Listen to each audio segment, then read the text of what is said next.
I see you're in here. This is called struggle recording. All right.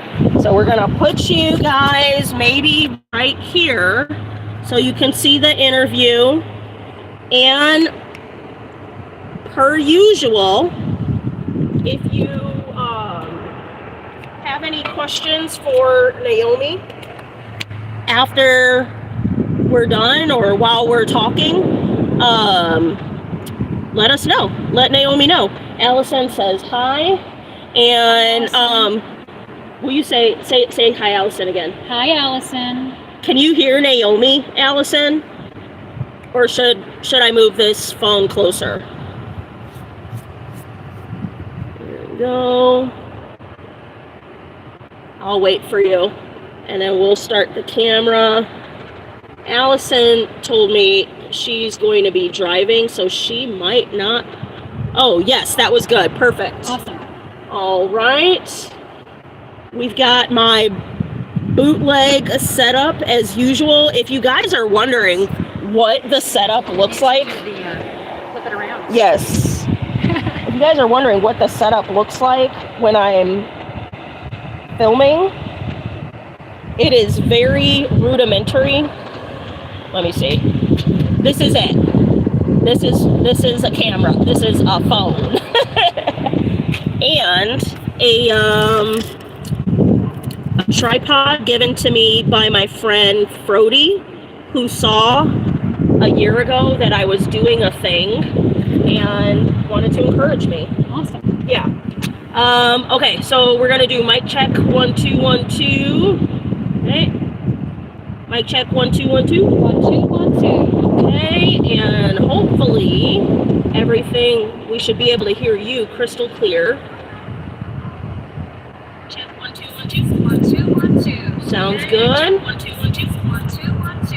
There we go. All right.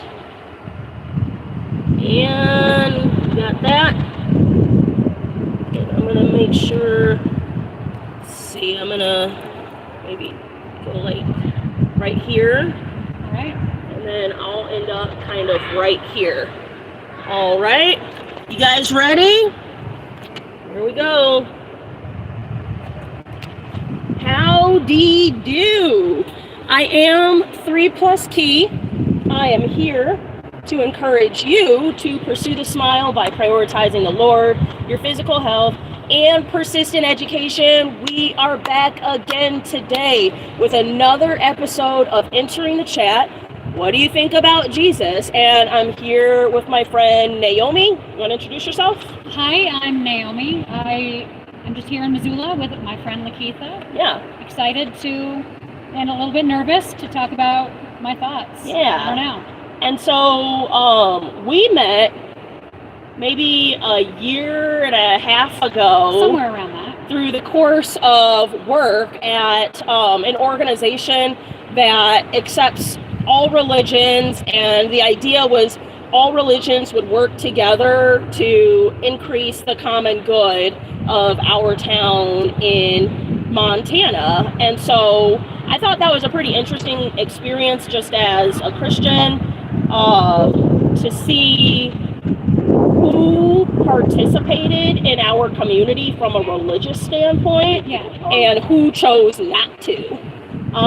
Did you have any thoughts about that when we were there?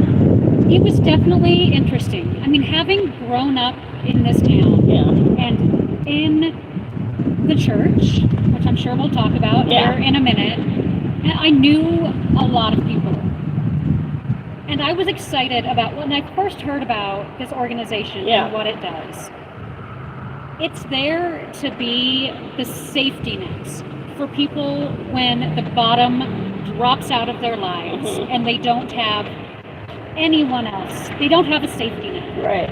I myself, when the bottom dropped out of my life, Mhm. I was very blessed that I had a family who was there to be the safety net. Yeah. But I was very well aware of the fact that not everyone has that. Right. So I wanted to be a part of paying it forward, Yeah. of helping to be the safety net for the people who didn't have it. So that's why I got involved. Yeah. And So I obviously came to the organization as a Christian, practicing Reformed theology, saved by grace, this kind of thing. How did you enter that space from a religious standpoint or from a spiritual standpoint? Where were you and God intertwined in that? So my personal thoughts about God have changed a lot over my life. I grew up in a church about a few blocks that way. Actually, that was initially, as we're sitting here, in front of the river that runs through it.